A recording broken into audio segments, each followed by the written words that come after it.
On November 30th, 1979, the musical genius that was Pink Floyd released an album which would place the band at the pinnacle of the recording industry and make a permanent mark on FM airwaves. The Wall by Pink Floyd is one of the most well-known concept records and possibly the greatest rock opera ever recorded. It spoke to a generation and continues to resonate with listeners today. More than a collection of great songs, the recording was a high-concept epic about a troubled boy who tried desperately to shut out the world. I flew over to Hollywood to hear the double album and talk to Roger Waters about its creation. The first question I asked Roger referred to the origination of the concept of the wall. Just where did the idea come from? Here's the story. Montreal, 1977, an Olympic stadium, 80,000 people. The last gig of our 1977 tour, I became so upset that I spat at some guy.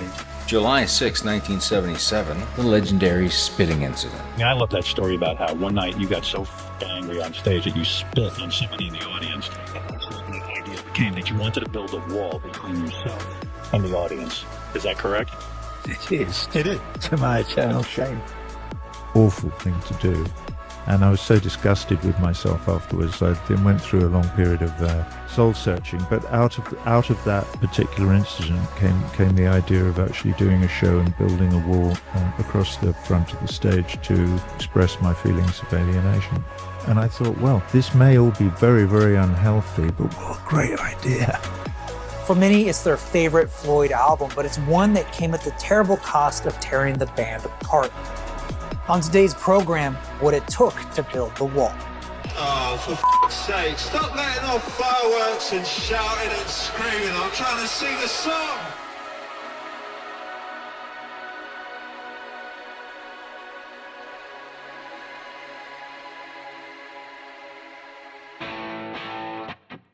London, 1965. British pop music rules the world. Clubs are throbbing with electric guitars, pounding drums, and would-be rock and roll stars. Three middle-class students, Rick Wright, Roger Waters, and Nick Mason, were studying architecture at the Regent Street Polytechnic. They formed a band and dreamed of escaping the profession they seemed destined to inhabit. Their group went through several permutations and names, performing standard cover versions of American and British rhythm and blues. They were going nowhere. A childhood friend of Roger Waters since their school days together in Cambridge drifted down to London to study painting. His name was Syd Barrett.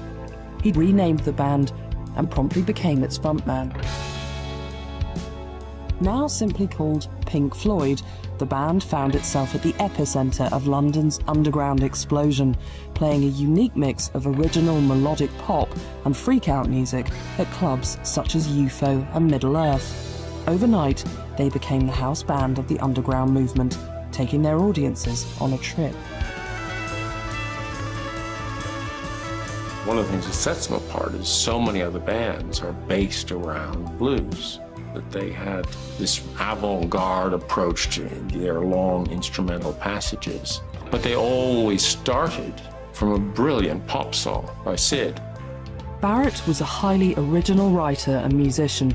His songs had a quirky British pastoral edge, and his guitar playing led the band into extended sonic explorations.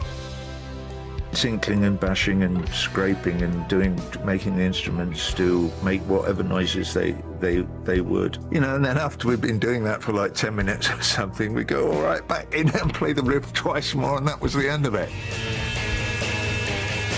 You still had a tune, a song, and then you would have an improvised bit, and then you'd have a tune and a song.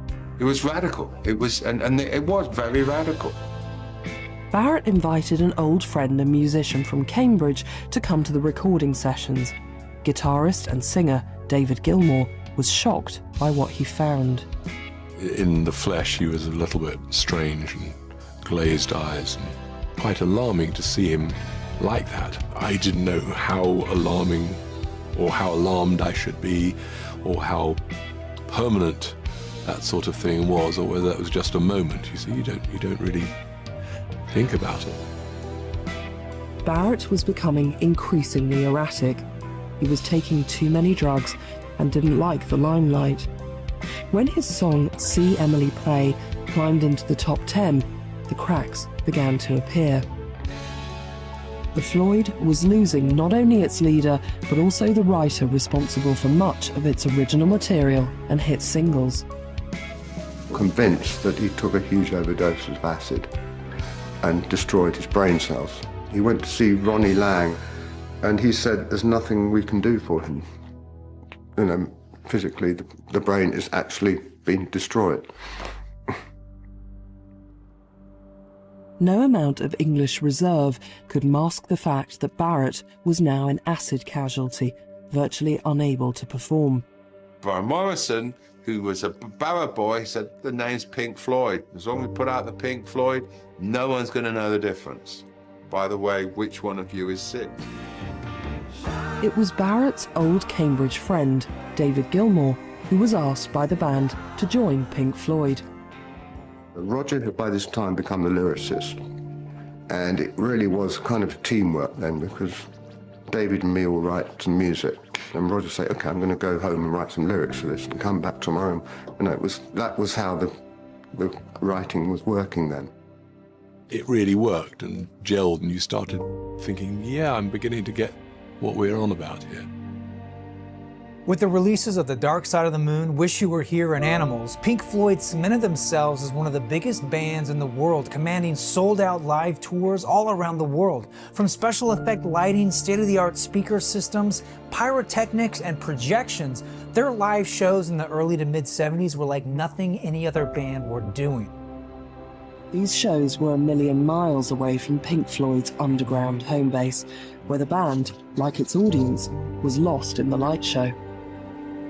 While they preferred to play smaller venues of 20,000 seats or less, the amount of power their shows required meant that only sports arenas and stadiums could handle the scale. But because of the sheer size of these venues, it took much longer to fill them, and that meant a lot of the audience was there hours before the show started. Also, Pink Floyd rarely employed an opening act, so many of the concertgoers got bored waiting for the band, and this would inevitably lead to drinking, smoking, and other drug use. Often by the time the band came on, a good portion of the audience were pretty loaded or even passed out. And with each tour getting bigger and bigger, Pink Floyd became increasingly aware that they were losing the communal experience that they enjoyed in smaller venues. It was near impossible for them to connect to the crowd beyond the first 30 rows. On top of this, bassist Roger Waters was growing frustrated at the trade-off of having a stadium full of fans diluted the message of their music. I became rather disenchanted with it and thought that too much was lost.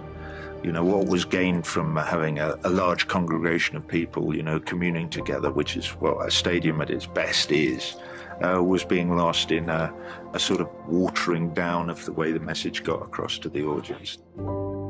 This came to a head on the evening of July 6, 1977. It was their final show of the In the Flesh tour, and things did not go well. Let's go back to July 6, 1977, Montreal, Olympic Stadium. Let's go see Pink Floyd. This legendary Pink Floyd concert, the last show of the tour. 78,322 paid. They had estimated at the time 90,000 people. To this day is a record. It was a huge, rowdy crowd, and the band was tired, especially Roger Waters. From the start, Roger was annoyed with the crowd. Oh, for f***'s sake, stop letting off fireworks and shouting and screaming. I'm trying to sing the song. Yeah, it was nuts. A lot of people there firing off firecrackers, drunk. Take it easy. Don't worry about it. I don't. Well, I do, but I wish I didn't. His anger culminated with him spitting on a fan. Why? Apparently, what I've heard is that somebody in the front row threw something, beer or something, at Roger, and he took offense, as you would. Apparently, the concertgoer was a part of a group close to the stage that kept shouting at the band the whole concert, and this was starting to get on Roger's nerves. In his mind, this rowdy group of fans represented the views of the entire stadium. He wanted them to be quiet and just experience the music. Not a lot of people saw it because at the moment that was going on, the pig was flying overhead. Hey! Hey! He's reaching into the crowd, pointing at the kid. Come back, kid. Come back!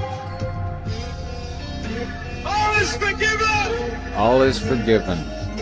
He's Cowboy! Come on, boy. So the kid turns around and he starts working his way back through the crowd, and I can see it. Come on, son! Just let out of the yards! And I'm thinking, why is he calling that guy up? Why doesn't he call me up? I want to play. By this point, the kids scramble it up to the top of the edge of the stage, and Roger just comes over. Boom. According to drummer Nick Mason, Roger's actions were way out of character. Normally, he was the one to quell hecklers or kill time during technical difficulties, but he wasn't the only one feeling off that night. When it came time to play their final encore, guitarist David Gilmour didn't return to the stage. Instead, he made his way through the crowd to the back of the house and watched the performance from the mixing board. In that moment, he felt Pink Floyd achieved all they wanted as a band, and he wasn't sure what was left. To make matters worse, he was feeling increasingly depressed during the show because to him, they were ending a 6-month tour with a bad performance, and he couldn't stand to finish it. You know, one of the very irritating things about being post-show is when it's been a bad one, and someone comes in and says, that was great, you know, because you resent them, and you think, what the do you know? That many people, that music, the inflatable stuff, it was just a surreal experience. The experience was profound and life-changing for Roger. He left the concert wanting to literally construct a wall to separate himself from the audience.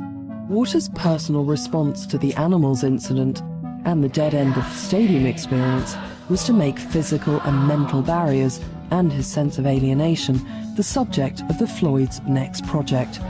He would rewrite the book of rock theatre on the wall. That's where the idea originally came from, yeah. Some guy in the Olympic Stadium in Montreal when we were playing there on the Animals tour came scrabbling up the front of the stage, and I spat at him. From this feeling, inspiration came to him in droves, and by July of 1978, he recorded 2 demos for 2 complete albums, an early version of The Wall titled Bricks in the Wall, and its follow-up, The Pros and Cons of Hitchhiking. After the band heard both, it was a unanimous decision to move forward with The Wall. From the very beginning, Roger conceived The Wall as an album, a live show, and a film. It was to be a multimedia experience unlike the world had ever seen. It came as a relief to the band to hear his concept so well formed this early in the process, because for their previous albums, they would often take a long time getting ideas together. But the completeness of the demo made it difficult for the rest of the band to hear where they fit in. Not only that, Roger made it clear from the very beginning that this was his project and the rest of the band will get to play on it. So why did the rest of the band agree to Roger's demands? One, I didn't have any material to offer. David didn't really either.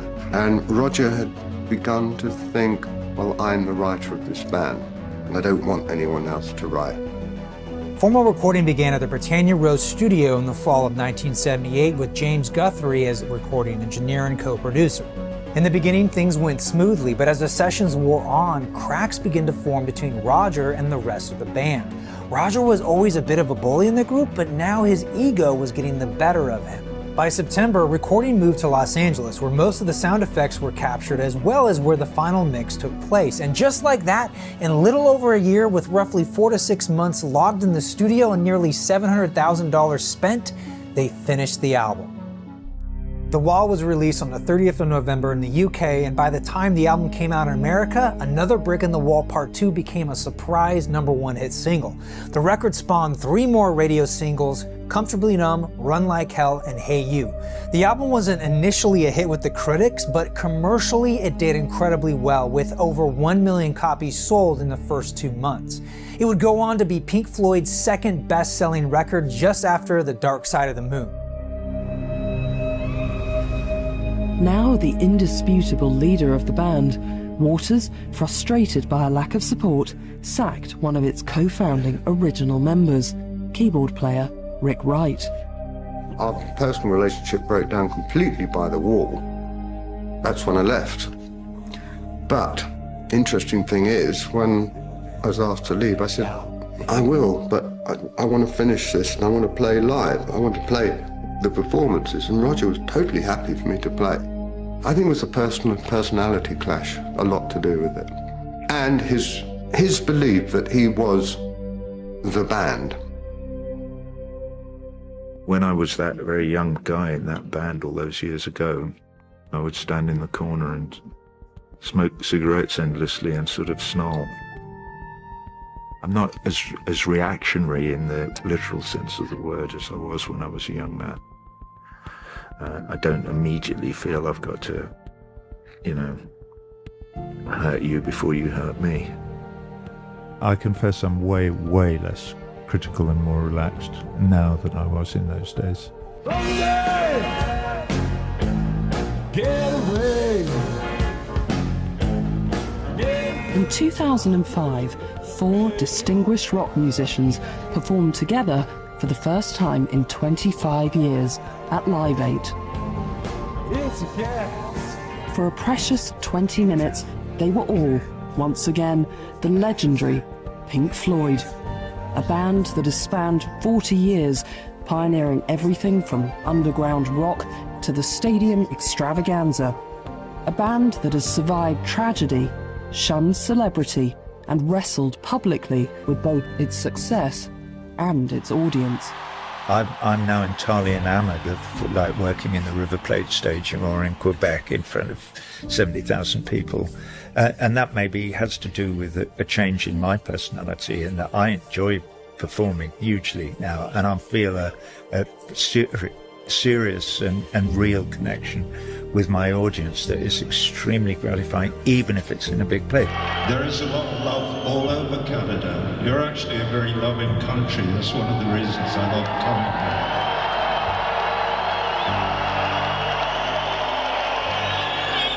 I love you too. You don't have a nuclear weapon.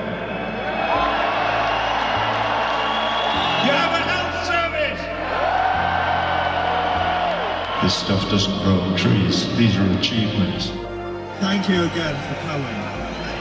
I hope you've enjoyed that. The spitting incident. The next time they would go a-riding on tour, they would do it from behind a wall. The Wall was America's #1 LP for 16 weeks. It reached number 3 over here, and it sold millions of copies worldwide. And of course it spawned the single Another Brick in the Wall that went to #1 both here and in America. There is no pain you are receding. You, of course, have had an indelible impact on so many people's lives growing up, listening to your music. And then I remembered in high school, the immortal phrase that got drilled into my mind, how can you have any pudding if you don't eat your meat? How can you have any pudding if you don't eat your meat?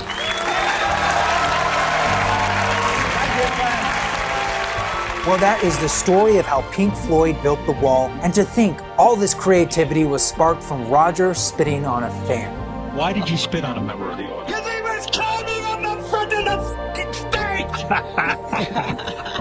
And so, I can't remember. thank God for that fan, because that is the Wall.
Video very long.